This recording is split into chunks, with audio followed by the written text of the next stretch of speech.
a clue, what could that be? They tell me that I'm never gonna make it. They want me to do something that can make sense. They hate when I keep dreaming I'll be famous, but I don't give a fuck, I'ma keep chasing. They tell me that I'm never gonna make it. They want me to do something that can make sense. They hate when I keep dreaming I'll be famous, but I don't give a fuck, I'ma keep chasing. I think this life could be special if I get rid of the devils. They think that I am a rebel, I think they want me to settle. There's nobody on my level. They think that work is too stressful, I think that work is essential. The grind is all in your mental, and I don't think you understand what I'll go through just to be in control of my life soon. All the negativity, man, I'm immune. I don't really need a mask with all I've been through. I've been making changes for the ages. 5-10 year plans are contagious. I attack that shit, I'm tenacious. And if you ain't, get the fuck out of my way then. Got one life, I won't regret it. I will fight until I get it. I'll look back one day from heaven and say, damn, I learned some lessons. And say, damn, I have no questions. I had fun in every second, and the journey was a blessing, yeah. They tell me that I'm never gonna make it. They want me to do something that can make sense. They hate when I keep dreaming I'll be famous, but I don't give a fuck, I'ma keep chasing. They tell me that I'm never gonna make it. They want me to do something that can make sense. They hate when I keep dreaming I'll be famous, but I don't give a fuck, I'ma keep chasing.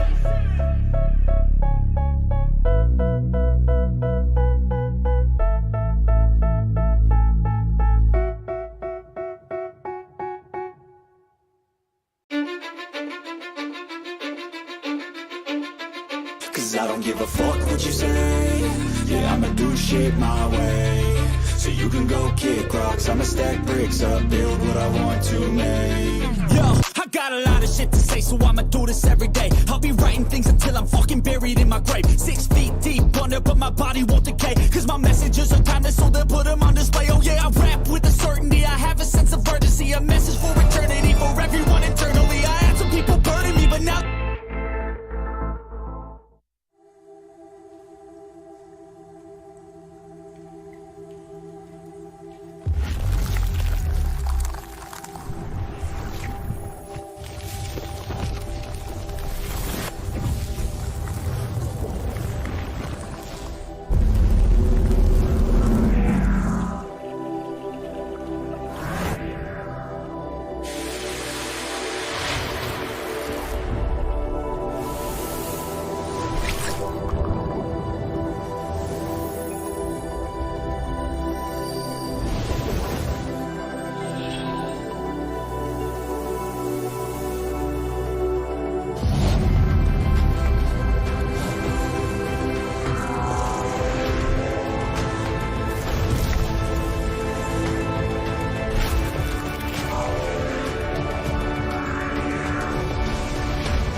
Pierre, on est en retard, là, va falloir la mettre la 2. Hein.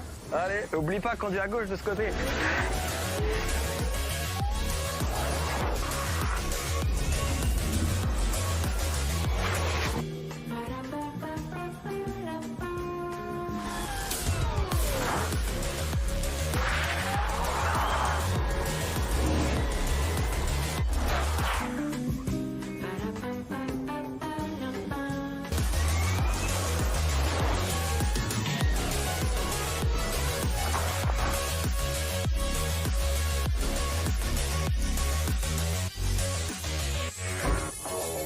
Where have you been, boys?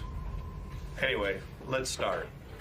This year's regulations, evolutionary, not much change. Our A523 Challenger for this year, a lot of change. Let's get into the detail.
Bon, Pierre, on est en retard, là. Va falloir mettre la 2. Hein.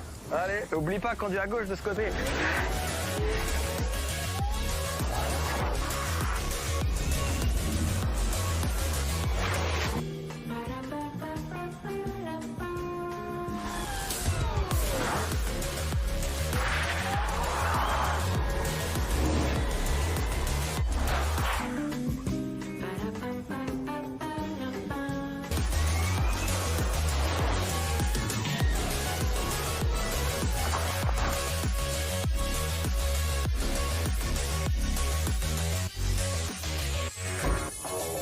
Where have you been, boys?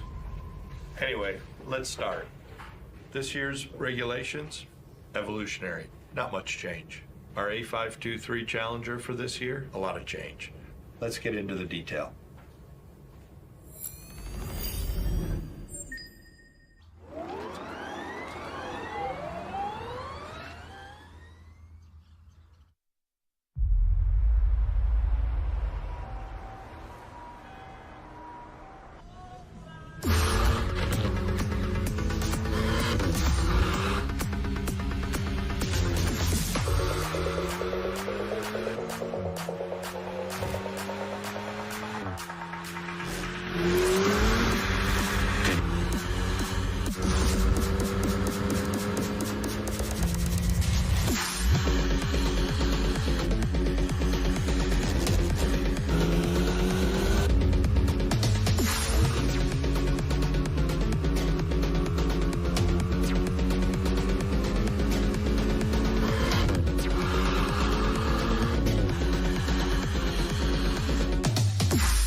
Ladies and gentlemen, we'll begin in 2 minutes. Please take your seats.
Bienvenue. Welcome, everyone, to a night of all things Alpine for 2023. How are we feeling?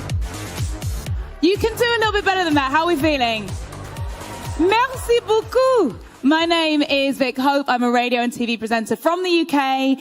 Very much a new fan of Formula One, but so excited to be here tonight. It's both an honor and a pleasure for me to host this very special Alpine evening. Yeah, you're attending an exclusive moment, the Alpine Night, the launch of BWT Alpine F1 Team's race car for the 2023 Formula One season, the A523. Thank you. As everyone knows, Alpine has an illustrious history and is deep-rooted across many different forms of motorsport. This unique brand has reinvented itself since 2017, and still it continues to look to the future, eyes firmly on a new horizon with its title partner, BWT, and other valued partners for the first time. Now, we know you cannot wait any longer for the first glimpse of the A523. But before that, and to introduce this Alpine Night, please welcome on stage Luca De Meo, Renault Group Chief Executive Officer, and Laurent Rossi, Alpine Chief Executive Officer, to discuss the latest step of the Alpine adventure. Welcome.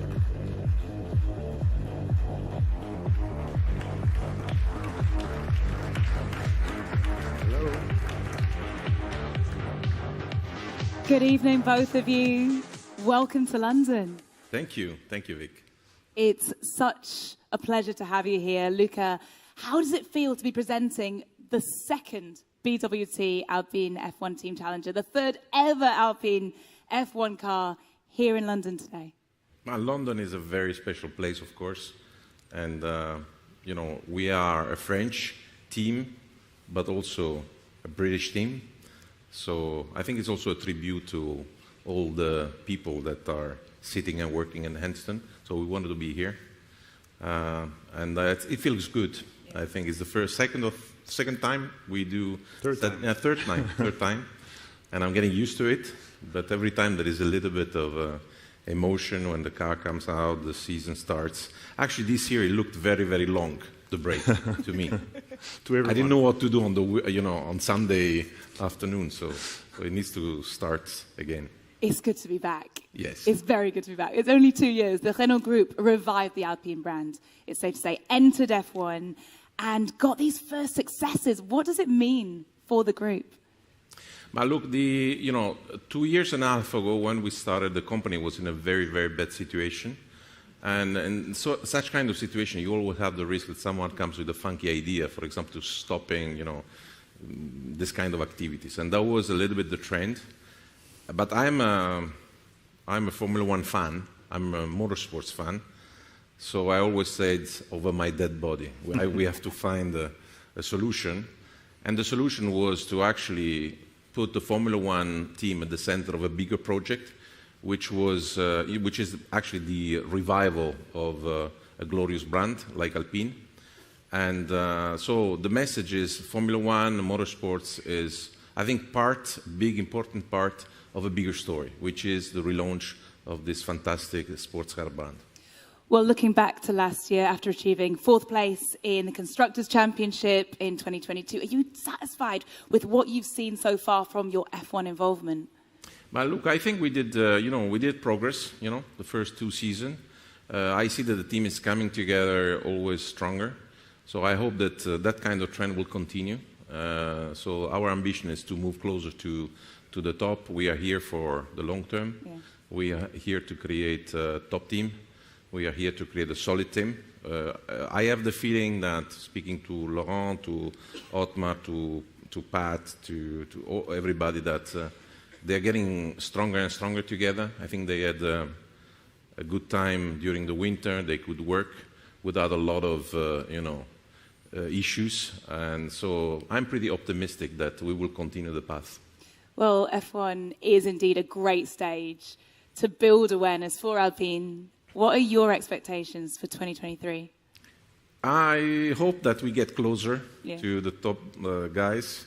We had a certain distance last year. I think it was, 250 points, something like this. So the gap is large. So we have room for improvement, but that's our ambition. And maybe, Esteban and Pierre can get us a couple of podiums that will make our Sunday even more joyful. Well, they're in the room. So you'll be able to give them that message yourself a little bit later. Laurent, how is Alpine's road car program benefiting from its Formula One involvement? Well, yeah, Lucas said it. At the heart of the project, the idea was to leverage the F1 exposure to lift the brand. And as a matter of fact, after 2 years, our sales and our brand equity, the value of the brand itself, they have more than doubled in only 2 years, which is tremendous. It's a success already. The F1 calendar also offers us the opportunity to explore and assess new markets. So for instance, we have 3 races in the US this year, and it's going to give us a great chance to further refine the potential of a market that has shown a lot of interest for Alpine in the past 2 years.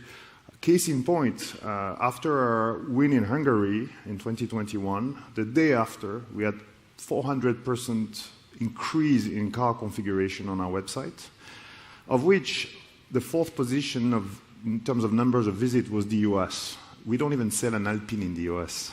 So that's helping a lot, big time. Now, all of this visibility is only worth if it's validated, and that's why we're very committed to building bridges between F1 and the road cars.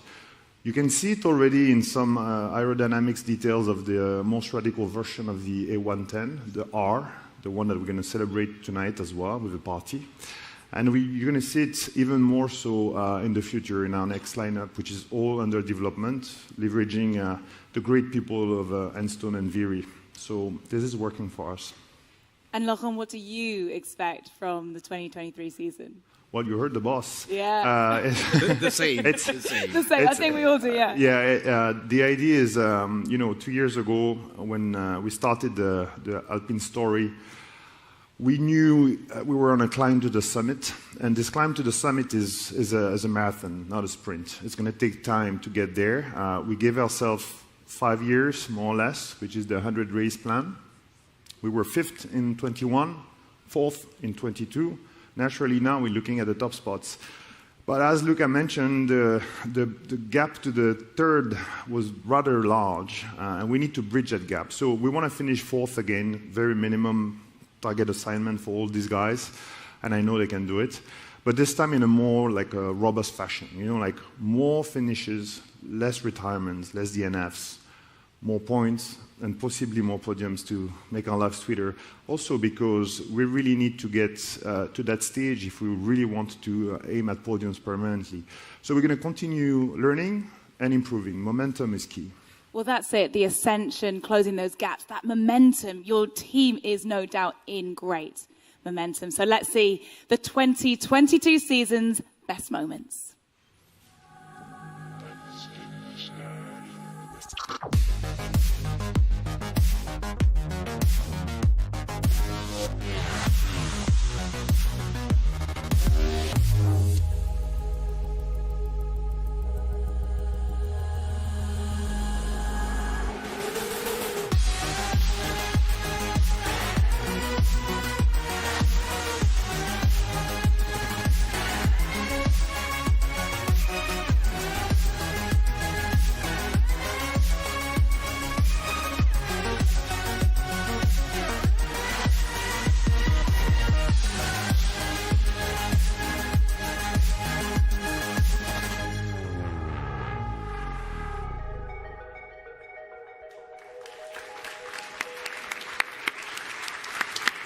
Luca, you said at the beginning it's quite emotional looking back. Even just seeing those highlights, it does get you quite emotional, doesn't it?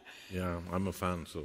It is, yeah. It's amazing to see. It's exciting to be here. And in a few seconds, we are set to reach a crucial moment of the evening. Who's excited? Thank you. Are you ready? I think we can't wait any longer. Let's go.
And joining me on stage now will be the team principal of the BWT Alpine F1 Please welcome Otmar Safnauer.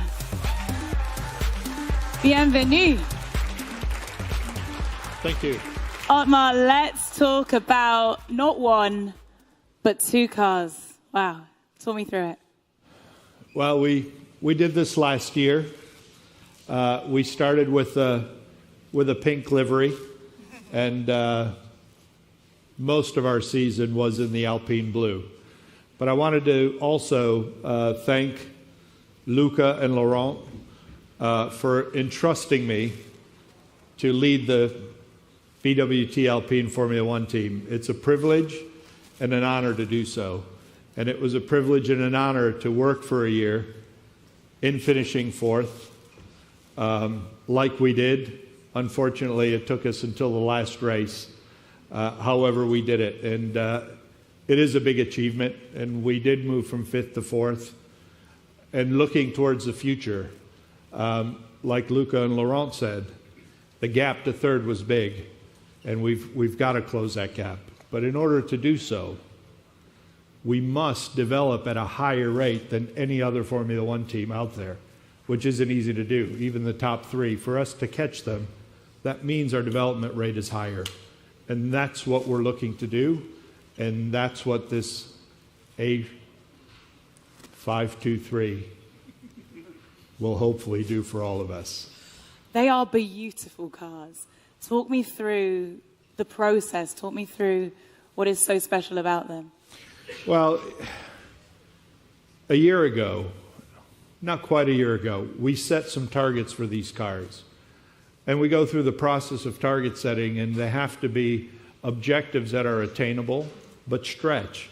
Because if you don't stretch, you won't catch the guys up front. And the beauty of it is they're lighter. Matt will come up later and talk you through the significant differences in this car versus last year. And there are differences. And what I liked about it is that the differences that we put into these cars will enable development. Last year we had a very aggressive development cycle, which we achieved. This year, I think we've got even more potential. Well, looking at last year, 2022, fourth place in the Constructors' Championship, can we say the goal at that point was achieved? Yeah, we achieved our goal last year, for sure. Unfortunately, it took us till the last race, and it was a bit nerve-wracking. But, you know, if things aren't easy and you work hard for them, they're more rewarding when you get there. And we're not yet to where we want to be, but we'll get there. And what's the plan for the year ahead? So the year ahead is, like Laurent and Luca said, less DNFs, more points, hopefully some podiums, a lot closer to third and further away from fifth than we were in 2022. And I'm happy to say we've got the spirit, the racing spirit back at Enstone and Viry. We've got a great collaboration between the two places, and soon on stage we got a driver pairing that can do it. Yes, well, we will get to that in just a second. But just on a personal level, how are you feeling about 2023? What are the feelings that are going through you right now? Well, I'm a racer at heart, and I've been a racer since my young days. You're still young, mate. Come on. I can't wait. I can't wait to start. And it seems like our winters are getting shorter, and the racing season is getting longer. But I like that. Yeah. It keeps it moving. It's so exciting. You bring over 25 years of F1 experience. You have seen a lot of different teams. You've seen a lot of different personnel. What kind of potential did you see in the BWT Alpine F1 team yourself? Well, I've been there a year, and the thing that I like most about the team is, like I said before, is its racing spirit. And when I got there, people talked about, and this was just a year ago, the Enstone spirit. Renault have won championships before out of Viry and Enstone. And now that's changing. It's an Alpine spirit. And that Alpine spirit is one of racing, of collaborative effort for 1,200 or 1,250 people working together for one goal. And if we can all stay together, work a little bit harder, a little bit smarter, and make our development curve just a little bit steeper than our competition, we will soon get to where we want to be. And that's vying for world championships. And just finally, how many races for this beautiful pink car? Well, last year we had a few. And if it ain't broke, don't fix it. So this year we're going to have a few. You'll see this at the beginning. La vie en rose. Ouais. I've been practicing that for Parfait. days.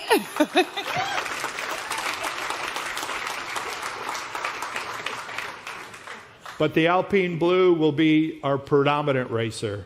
So although we'll see pink, we'll mainly see blue. And pink is a color that's brought to us by BWT, our title partner. And the reason it's pink is because with the pink, they want to be noticed in the fact that they're helping change the world and reduce plastics.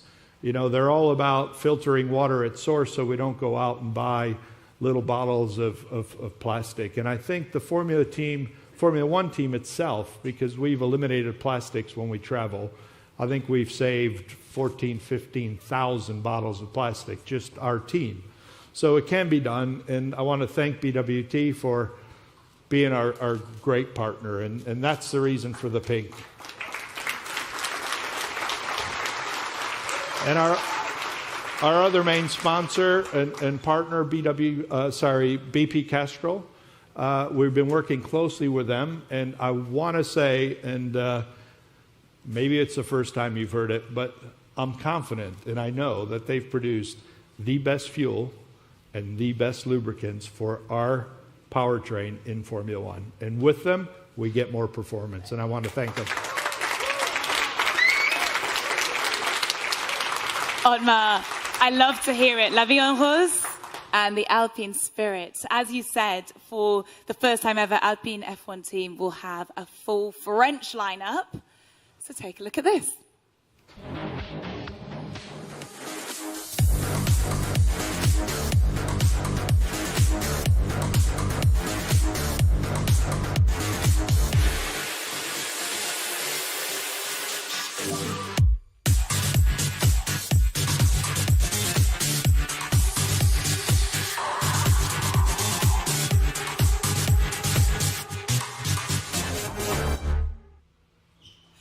Please welcome the big stars, Esteban Ocon and Pierre Gasly. Hi. Hello, everyone. Bienvenue. Merci beaucoup. Good evening, gentlemen. It's great to have you with us tonight, Alpine's drivers. I know you've been really busy preparing for the season, right?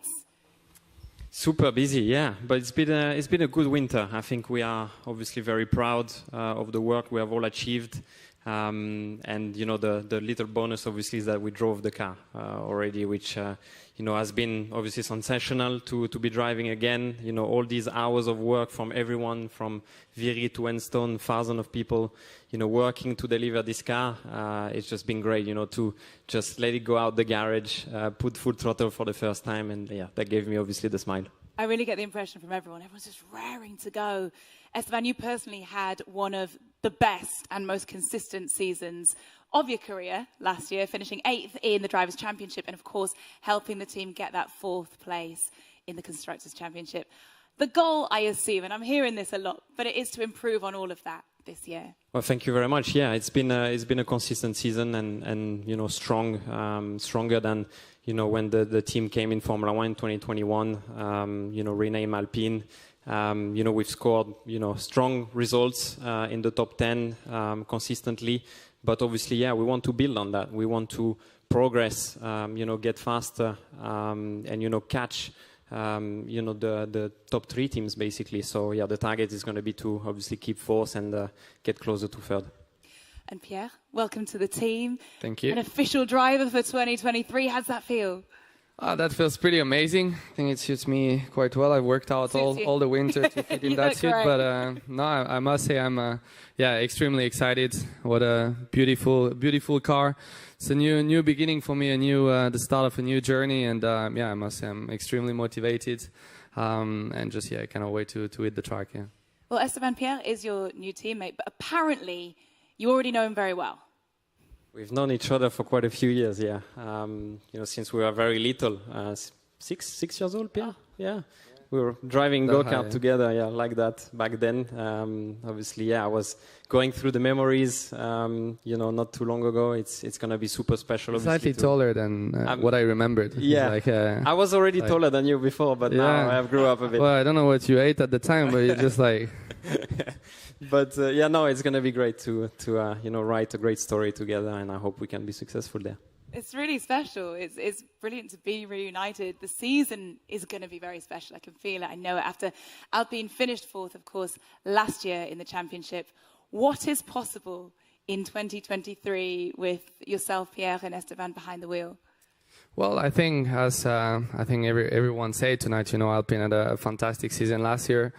Really good evolution and progress through the year, and clearly the target for us is to consolidate fourth in the championship in a more dominant way and close that gap with the top three. So we'll try to develop as much as we can and have a better rate to close that gap. But no, personally, I must say I'm super excited. It's a great project. I fully believe in this new project, and from what I've seen so far at the factory back in France, in Viry, in Enstone, there is just massive potential, and we got the resources, we got the human resources, so now it's just about putting the work, and I'm sure the results are going to follow. Yeah.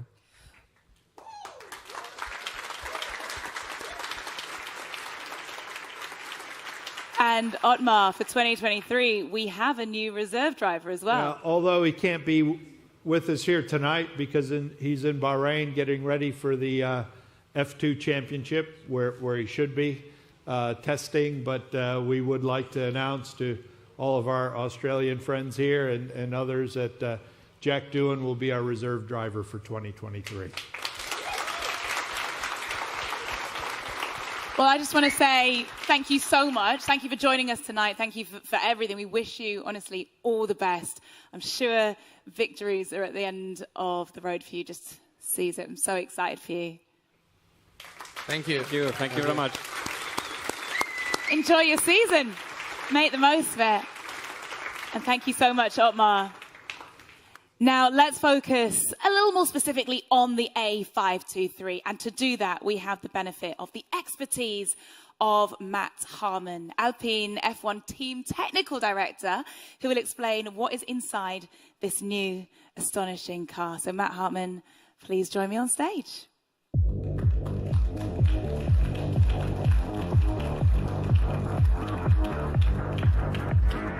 Good evening. Good evening, Vic. After seeing in 2022 the biggest bulk of rule changes for some time, how has the A523 evolved since last year's car? Well, firstly, good evening, everybody, and good evening, Vic. It's great to be given the opportunity again to stand here and talk about, the efforts that we put into the A523 car with the teams at both Viry and Enstone. And to be honest, I'd just like to walk through the car really and just kind of talk about front to back what we've changed and why we've done it. Take it away. To start off, just to link in with what Otmar said about targets, the first thing we did with the 523 is set ourselves some aggressive targets, targets that were going to challenge us, but we're going to deliver what we need to do to compete at the right level.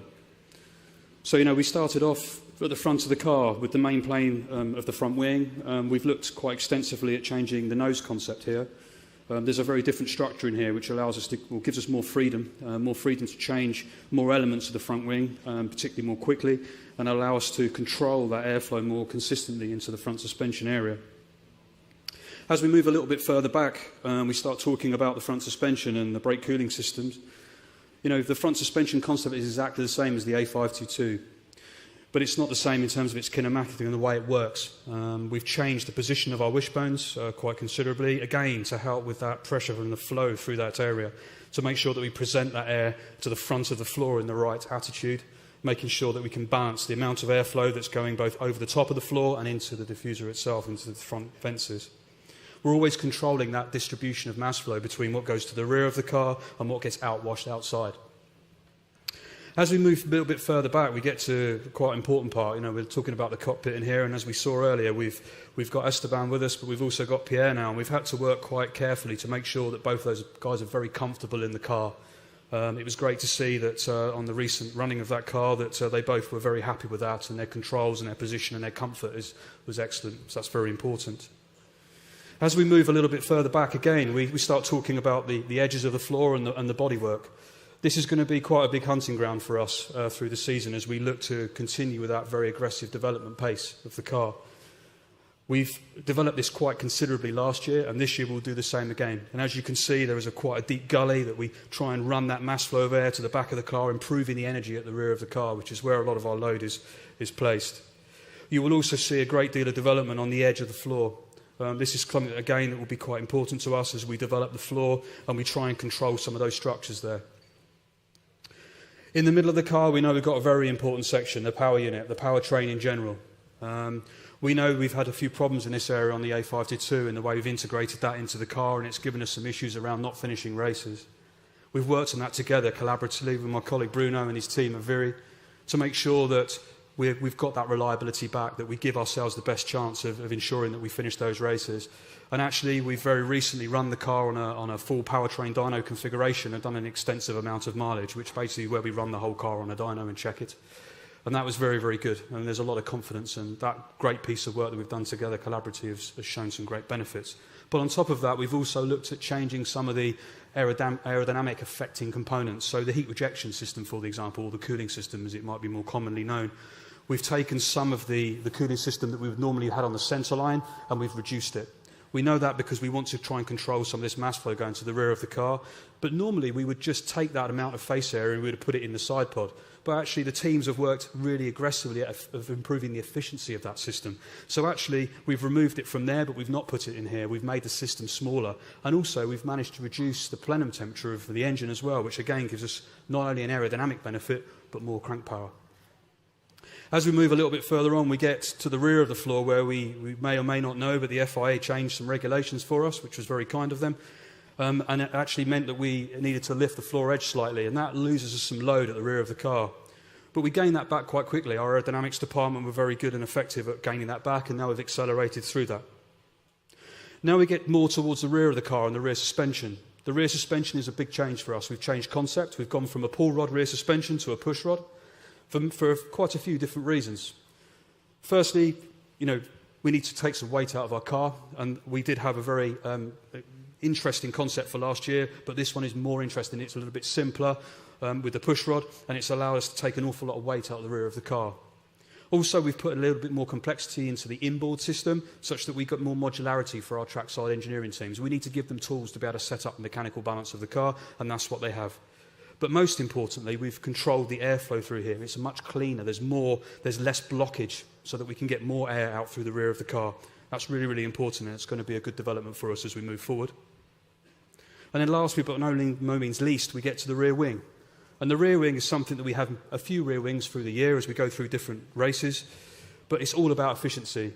So we're trying to make sure that we have a similar or more load at the rear wing, but a much greater efficiency, so less drag. And the way we do that is by optimising the beam wing, which is the lower section of the rear wing, this section in here, and that allows us to make sure that we've got that real lowest drag in the car.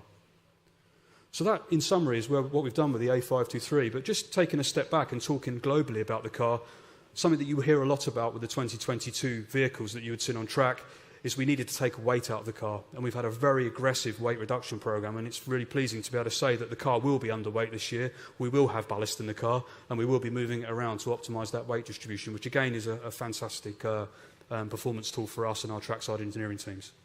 So yeah, that's the A523. Look forward to taking it to TO8 and then racing it at race 1 in Bahrain.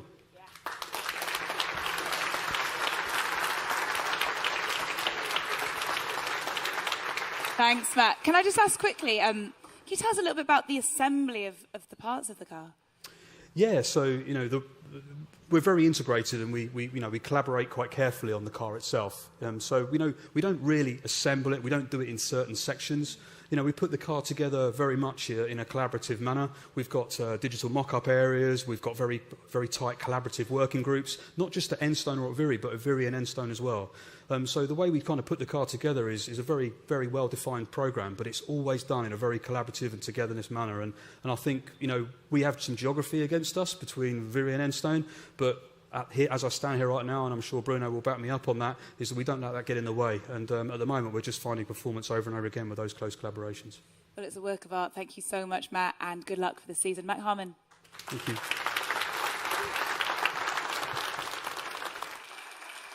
Right, more news. Yes, more news to come as we move on to the next part of the programme. Right now, stay tuned, dear public, as Alpine opens a new chapter in its history. You don't want to miss this.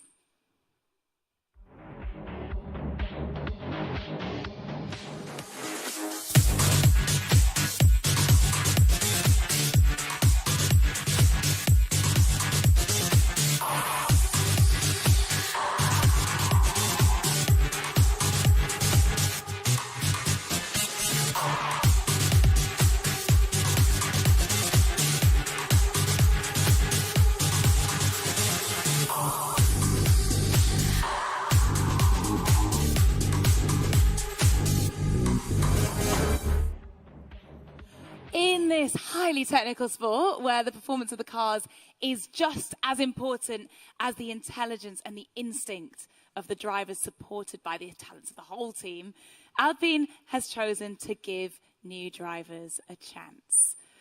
This is the ambition of the Race Her program, which, Laurent, you're now going to tell us a bit about, right? Yes.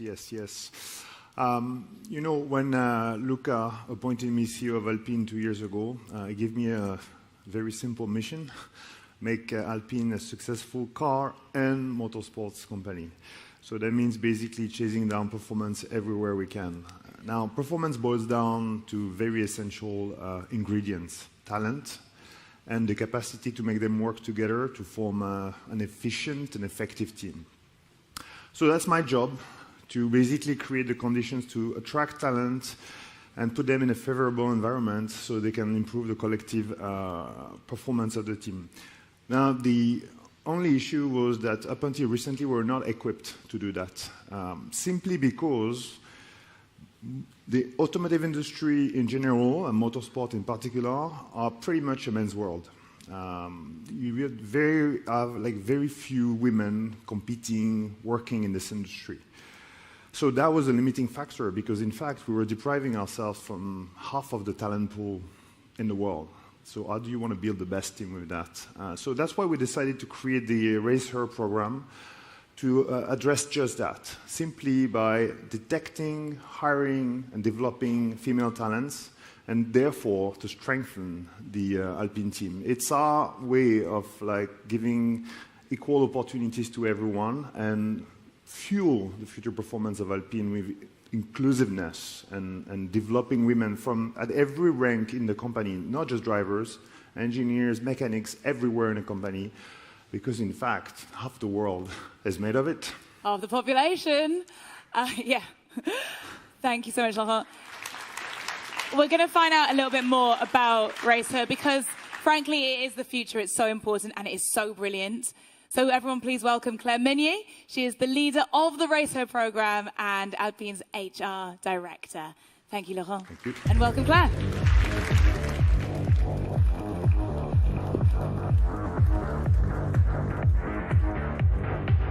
Claire, first of all, how exciting is it to run a program like this?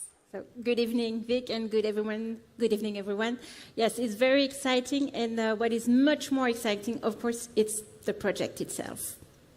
Well, with a topic like Race Her in the program tonight, can you sort of explain why that was important to you? Why are we doing this? So we are doing it especially tonight because, as you understood, we launched our car for the new season, and it's about having the best drivers in the best car. So it's about performance, and we will make it only if we extend our pool of talent and if we promote diversity at every level of our organization. So can you remind us of the ambition of RACER? What's it all about? So the ambition of the program is obviously to give the same chance to all, based on talent, on merit, on hard work, beyond your gender or your social background. So it's very important for us to get the best and to get them from wherever they are. Laurent mentioned there an inevitable cultural change that needs to happen. How large would you say that the gap that needs to be crossed is? What are the obstacles to overcome? Well, let me tell you an anecdote. When we launched this program last summer in Silverstone, I thought that it would be good to go in all our Alpine entities and to talk first to our ladies in our company. So we started the discussion, the presentation, and a few minutes after I started, I realized that I had a big elephant in the room. And maybe I have one still tonight, because in reality, all our female employees were telling me, Claire, we don't want to be quota, we don't want pinkwashing with this program, we don't want our male colleagues to question our presence here, or we don't want to lose our credibility with this RACER program. So fair enough. And to answer your question, yes, it's a big cultural shift, and the gap is quite big because it starts with ourselves and really believing in what we're doing. And my job is really to make everybody understand that we're being quite selfish on this one. So we didn't launch the program just to change the world or to paint everything in pink, well, except our special livery, Andreas, don't worry, but let's keep it secret for that. So it's about racing, it's about winning, it's about building cars, it's about doing it better than our rivals, and we definitely need diversity to do it, because again, diversity will bring innovation and performance. Yeah, and that shift often starts with the mentality. Well, with regard to those progresses that are being made, where is the RACER program at as of right now, as of today? So as of today, and very concretely, we launched several projects across our entities, like the 4 we launched in Enstone. The first one, for example, is, if we want to go fast, we need to work as allies. So we launched what we call our allyship training. It's a specific workshop, off-day workshop, where all employees can join and learn and understand what it means for us and for Alpine to be diverse, so everybody can feel really supported and able to thrive with this program. Second thing we did is that BWT Alpine Formula One team will be the first Formula One team to collaborate with a company named Springboard, which has an extensive 34 years experience in creating leading development program, and it will allow 50 female in Enstone to really enhance their development with our support. Third, we formed a Women in Engineering group. So it's a collective pioneered by the STRESS team, and the objective is really to raise awareness about the women working as engineers in our team. And last but not least, we launched last week our secondary school girls mentoring scheme that will allow young girls at school to join us. So girls, please be quick on this one, because you only have until tomorrow night to apply to this once-in-a-lifetime experience with Alpine. This is the kind of opportunity I would have loved to have seen when I was a little girl, when I was a bit younger. And you can keep impacting generation after generation after generation. It's so brilliant. How will RACER contribute to Alpine global performance then? Okay, I think that's the big question tonight. And we want to bring science in the middle of this debate. A little bit of science. To elaborate. So, well, as you understood, Formula One embodies most of the challenges we need to face on this road to inclusiveness. There is a lot of bias, we already talked about it, such as, well, women don't have the physical capacity to drive in Formula One, or women are not able to endure the pressure in the pit lane, or even for some of them, of us, to really think that motorsport is not at all a women thing. So now what we need to do is I personally believe that those prejudices are false. But I'm not naive, and I also think that saying it is no longer enough. So what we need to work on now is to have science-based evidence to prove what is wrong about those biases and what is not. And as you know, we are collecting and analyzing a lot of data about our cars, but we are not doing it with our drivers. So the objective is really to collect all data about our drivers, whatever their gender, and to really understand what is the performance made of and what are the differences between male and female when driving a car. It sounds like this approach is a real breakthrough in F1. Well, remember, best drivers in the best car, we want to put science at the heart of it. So if we collect data about our car, we definitely need to collect also data for our drivers. So we are launching tonight our Human High Performance Center. So it's a center where all our drivers, whatever, again, their genders, their age, the competition they are involved in, will be first assessed, and then they will be trained based on performance metrics. So it will be a unique center where we will implement a scientific protocol, especially designed to that end, and also a bespoke research program, and we will collect all kinds of data like physical, physiological, cognitive, and emotional data when our athletes are driving their car, so we can better understand their performance, and that Julian Wells and his team, overseen by Otmar, of course, will be able to create tailor-made training program. It's such good news. Thank you, Claire. And I understand to embody this cultural change, you have appointed role models for the Alpine Race Her program. Yeah, exactly. We thought it would be good to have an external figure contributing to our difficult journey, we must say, and someone, a role model who could challenge us and inspire us all year long. And that's why I am really thrilled and very, very, very honored to announce that Nicola Adams will join our racer program. I'm really proud that she's with us tonight.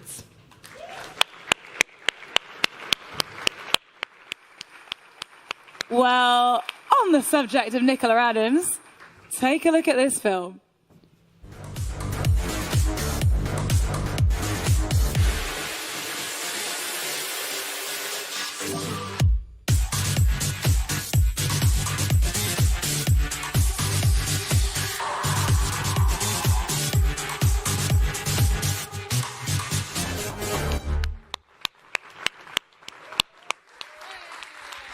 Thank you. Welcome. Nicola joins us tonight, which is a huge honour. I don't know if it's necessary to remind the audience tonight how many gold medals you brought home. You are so famous here in England, a former professional boxer, two-time Olympic champion, and particularly committed to tackling equality issues. Nicola, why Alpine? I'm just so happy to be a part of the programme. It's something that really personally aligns with me, and I know there's a lot that needs to change in terms of diversity and gender and inclusion surrounding women's sport. And what's your role specifically going to be in this programme? So I'm going to be mentoring the brand team, the academy drivers, right the way through to the employees and the rest of the team, because I know what it's like to experience prejudice, being in female boxing, a male-dominated sport. You know, I've had all the comments, you know, women belong in the kitchen, you know, why don't you play tennis, you know, do something different. So I know exactly what it's like. So I'm going to be coaching the team and working on inclusion, and hopefully we can get to a point where we can, you know, work together and succeed and win. I know during your career you were given the nickname the Lioness. So for any young girls in the room, for anyone watching at home, where do you get that fire? Where do you get that energy? Can we give them that energy right now? Oh yeah, definitely. I think I got that because I've got a lion's heart, but also I like to work together with people, and just like the lioness. I like to work with people and protect the people around me. So I'm definitely excited about working with everybody at Alpine. Well, thank you so much, Nicola Adams.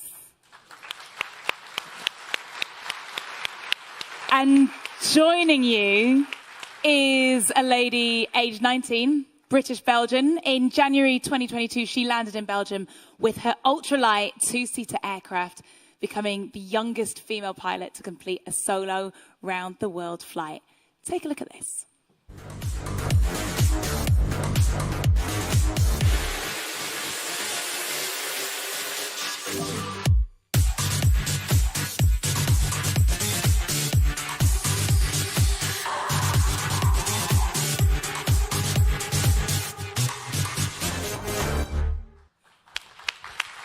What a performance. Please welcome Zahra Rutherford.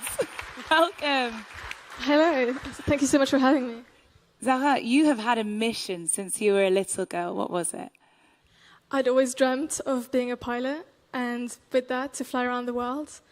And finally, last year, I was able to complete that. It took me 5 months, and I actually spent a month in Siberia. But I lacked that female representation that I needed. And so for me right now, it's looking to try and encourage and inspire young girls to follow their dreams. What an incredible achievement, and you can pave the way for so many others.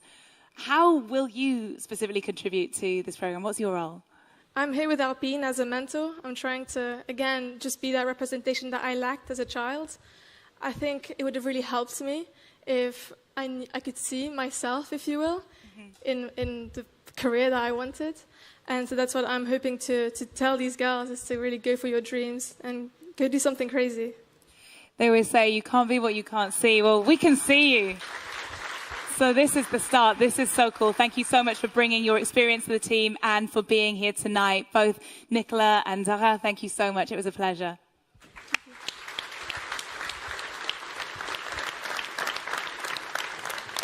Claire, let's talk just a little more specifically about short-term actions to push female talents into the spotlight in motorsports.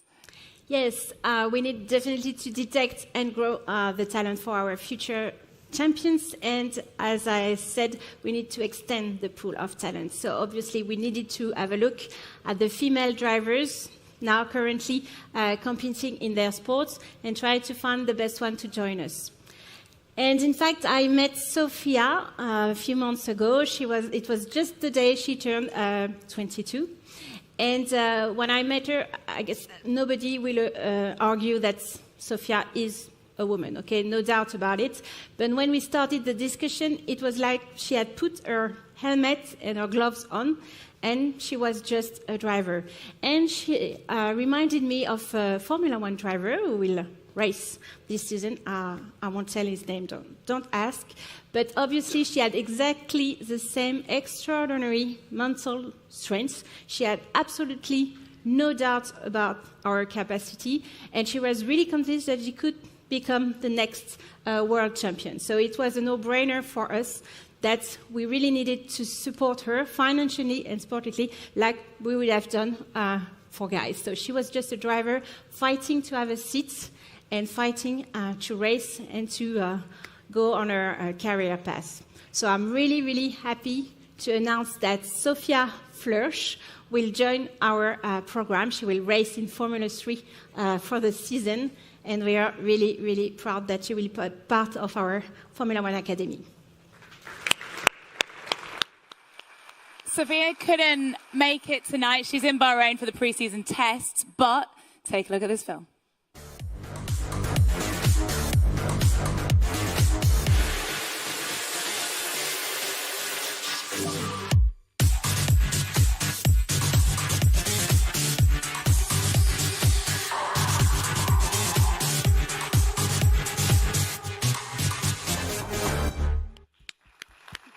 What a night! And you know what? It is not over yet. We have more announcements coming. And for this, I would like to bring back on stage Otmar Safnauer. Welcome back.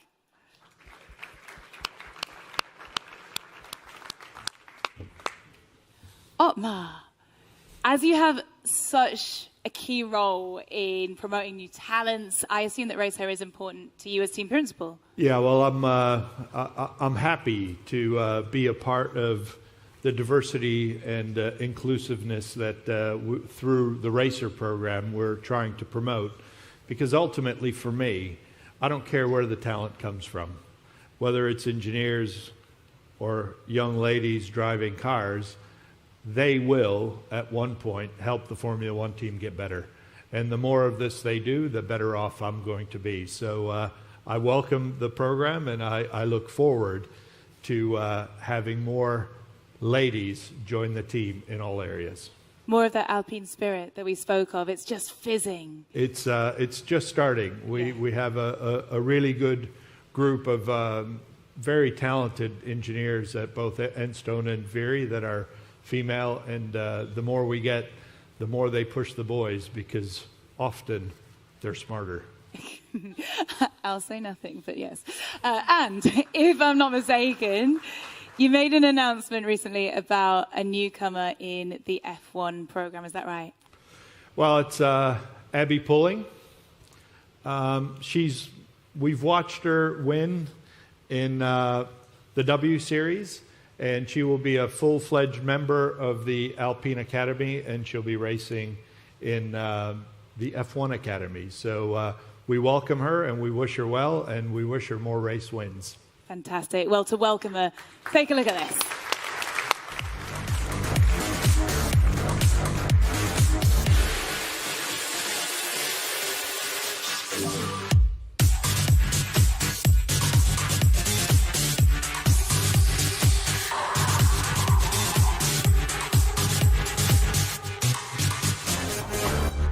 Abby Pulling. Okay, let's zoom out a little bit now to the bigger picture. You're going further by supporting female talents at an early stage as well, right? Yes, exactly. Well, when I saw Esteban on the stage earlier on, I remember a story he told me the first time we met. I don't know if you remember Esteban. But do you know, Vic, at what age Esteban and Pierre started karting? Like 6? Even Maybe younger? a bit sooner. A little bit younger? Like 4? Like 4. Yeah, like 4.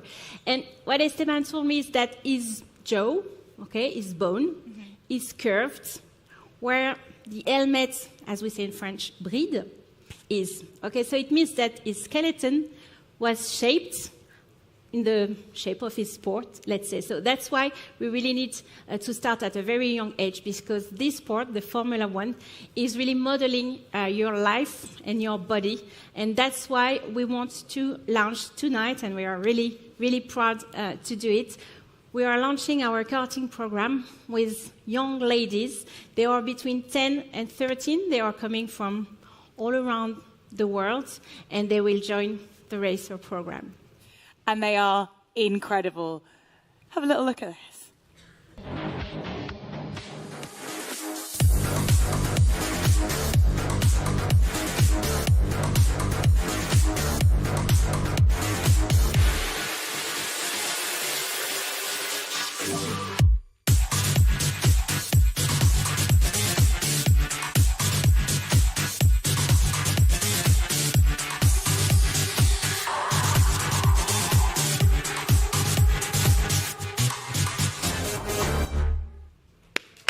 Welcome.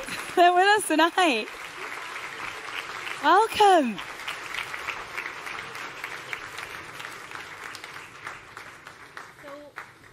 Welcome. No. Welcome to Lisa, Sukmani, Chiara, Maria Chiara, Angelina, and Aiva. Aiva and Angelina, I guess, right? So a big applause for them.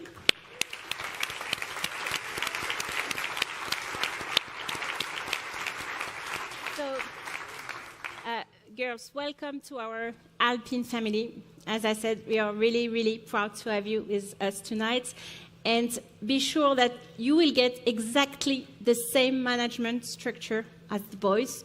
We are partnering with ADD on this one, so they are quite famous for what they've done also with male drivers. And of course, you will be take a big part in our research program, and you will have access to our Human High Performance Center. So again, welcome, and we are really proud of you. Congratulations. You have such exciting futures ahead of you. You are brilliant, brilliant young women, and I cannot wait to see what you do next. Please give these ladies a warm round of applause. Thank you.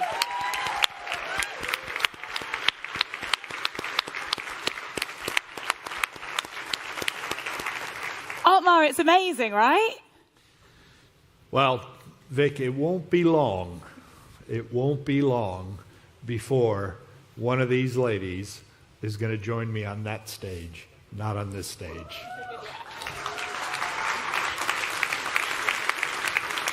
That is what we love to see. Thank you so much, Otmar. Thank you, Claire. Thank you, girls.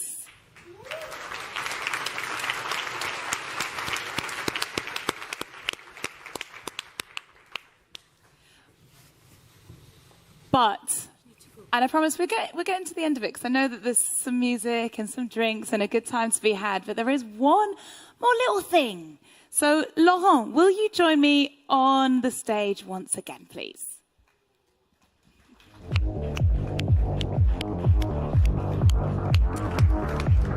Just a little thing. Just a little thing, yes. So I'm immensely proud to welcome another guest, yet another guest. We already had like a lot of amazing ambassadors, role models. Frankly, I was flabbergasted. It's just like phenomenal. But we have another guest, and what a guest. It's more than a guest, as a matter of fact. We have someone who's a sporting icon, who's bigger than his sport, bigger than life, almost. Someone who's going to drive positive change throughout the entire Alpine organization. It will be an ambassador. It will help us think about our corporate social responsibility in general, think about strengthening the equal opportunities, in particular, in motorsport, in the car industry. He's going to bring his incredibly successful expertise at the service of our talent, his desire to win, that is unquestionable. I'm extremely excited about this new guest. Shall we take a look at who this might be? Yes.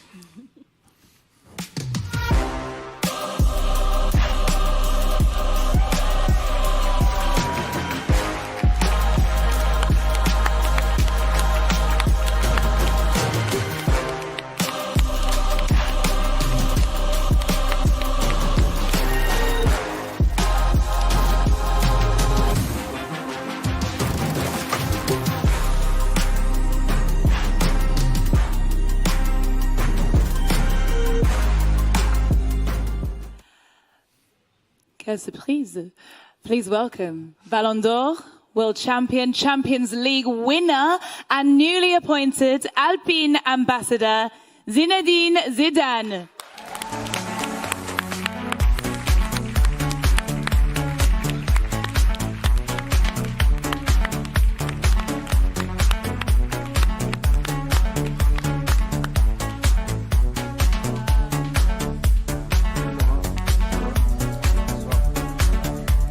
Bienvenue, bonsoir, Zinedine.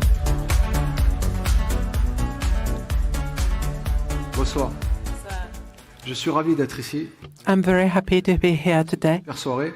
And to spend a great evening with you. I've seen great things, and I'm ever so happy to be part of this team, to be part of the Alpine team, to be with you tonight. English is very bad. Français, c'est parfait. Oui. Okay. Tonight, on est très heureux de t'avoir. Tonight, we are ever so happy to have you with us.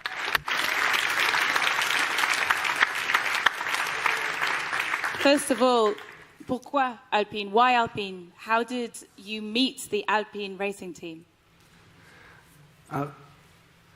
Alors pourquoi c'est toujours une Why? C'est toujours une rencontre qui déclenche. It's always a meeting that is starting something, and I know that I had the opportunity to meet Laurent with David and the whole team, the Alpine team, for a Grand Prix, and I think we had a good exchange. We shared everything together, and I think Alpine and Laurent had a project to give the opportunity to young people to have fair opportunities for all the young talents. And the project, I was very interested in this project, and I said, why not see us again? And we are talking about it tonight, and we are all together here tonight. There are quite a lot of reasons why Zinedine must be working with Alpine, because it's obvious, but I would be able to say his human values of Zinedine, which are unbelievable. I would be able to quote his passion for car on top of that, and I would be able to quote his obsession to win, his willing to win, to have permanent victories as an athlete, and also, but the major factor that is important is the desire, the conviction, the intimate conviction to share the opportunities for everybody. For an example which is very important, and that's not the only one, but also to give to everybody, whatever their backgrounds, whatever their gender, to give them whatever their pedigree, for them to have the same opportunities, the same fairness, and to give room to the real, genuine talent for them to work. Because for us, effectively, for Zinedine incarnates all of that. He incarnates as well the determination, the hard work for it, because it's incredible, because Zinedine is unbelievable. I'm a fan of him. But Zizou, as we say in French, Zizou had a lot of hard work, and that is very important, because that's what we want. We want for everybody in Alpine to be inspired. You can decide not to believe myself in that when we are really engaged, involved into it, but you cannot doubt about a champion.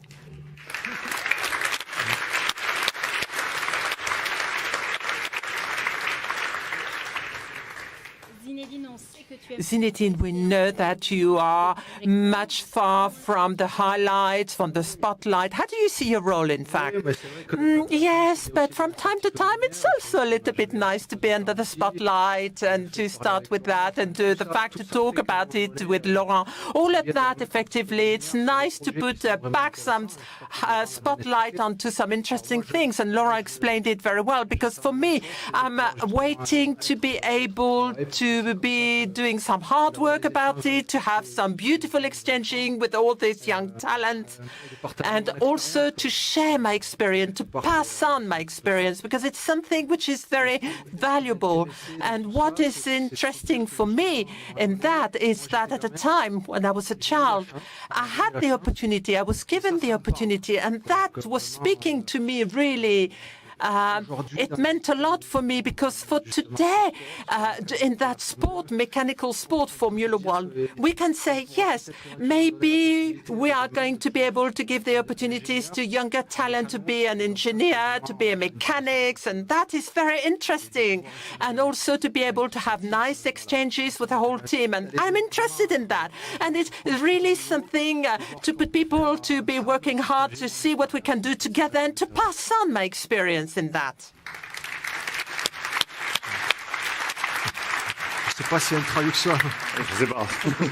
I haven't got a clue if there's a translation. For those of you who don't speak French, I'm sorry about that. Well, I mean, yeah, Zinedine is it's an incredible addition. Like, I don't even want to call it an addition to the team. It's like an improvement of the team. Zinedine, il va nous apporter. En tant qu'ambassadeur, Zinedine as an ambassador is going to bring us a lot more than what we can imagine about it, because effectively he's going to mix his passion for cars, his true values, in order to help us to think about it, to ponder as a company, because we need to think about that. And he's actively involved for the green transition in the car for the cars. He's going to bring that to us, because effectively he has that sense sensitivity about it. And he saw the Alpine internet, the Alpine batteries, for example, A110, the Alpine electric model, because it's the first ever non-payant de notre Alpine. Paying guest, if I may say so, to do so. And it's very important for us because it means that he's sensitive to what is touching everybody in the sport industry, because it's very important to have someone who's moving the lines further.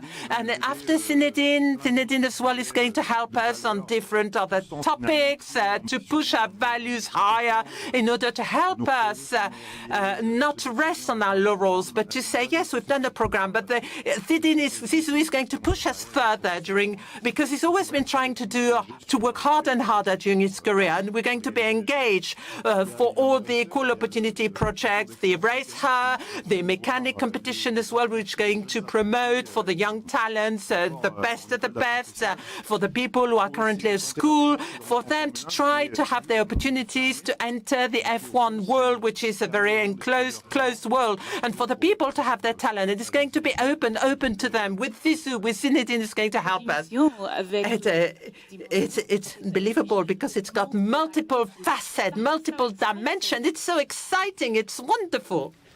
C'est très enthousiasmant. C'est vraiment. It's very enthusiastic. It's very exciting. Effectively, it's a project that I was saying because I want to have an exchange, and that's what I wanted to do with Pierre and Esteban. Because c'est toujours. It's always something. Enthousiasmant super exciting, very thrilling to share things together because we are talking about F1 and food because it's the same thing, but we're talking about passion, all these things. On aura plein de choses à se... We were going to have a lot to say to each other. And I think, yes, I'm eager to get started to have that experience. Thank you very much.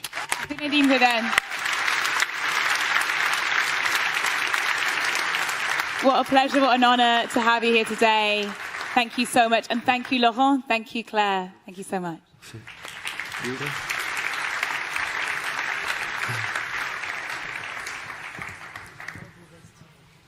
One more time, everyone. Zinedine Zidane.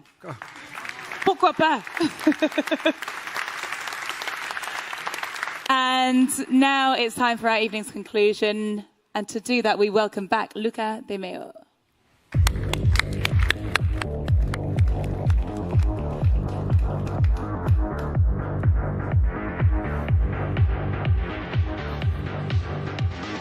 Welcome back.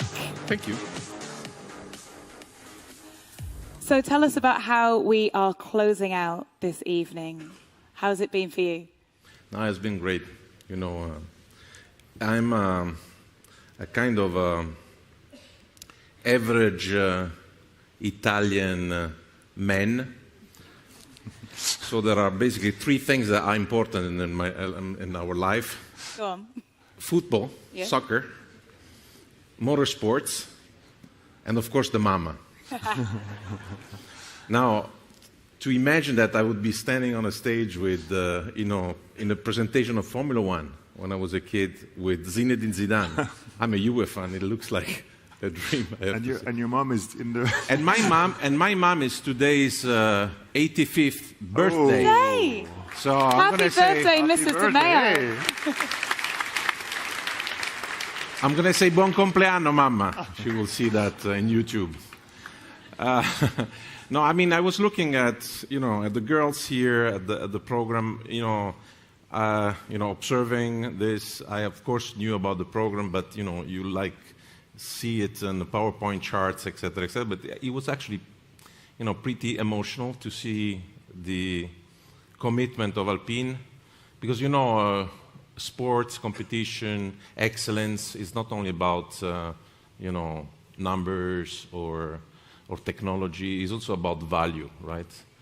And so I think we need to have a style as a company, okay? We need to have clear values. And Alpine is about giving a chance to everybody to climb to the top, like an Alpine mountain, right? So this it's a perfect example of that. So I hope that everybody will understand that, in our company, we will give the chance to anybody to climb to the top of the organization.